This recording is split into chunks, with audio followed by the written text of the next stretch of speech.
Peter has asked, I heard you can overlay the knock retard histogram over the timing table to help identify corrections easier. Is that true? If so, how is that done?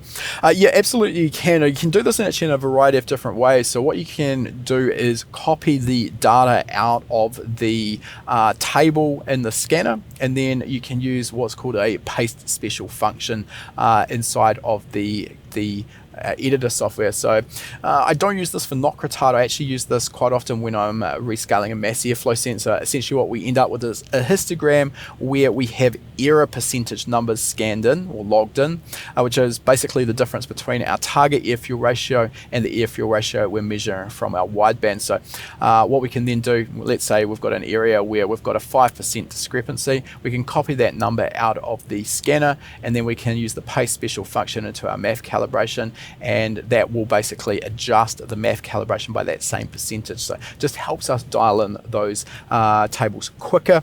You do need to be a little bit careful though when you are using that paste special function, because it's a situation where if there's garbage data in the scanner, then we're going to end up applying that garbage data to our editor. We're going to end up with garbage in, garbage out. So a little bit of common sense and an understanding of exactly what you're looking at is key there.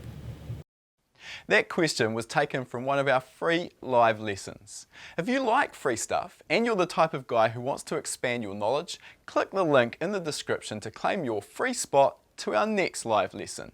You'll learn about performance engine building and EFI tuning, and you'll also have the chance to ask your own questions, which I'll be answering live. Remember, it's 100% free, so follow the link to claim your spot.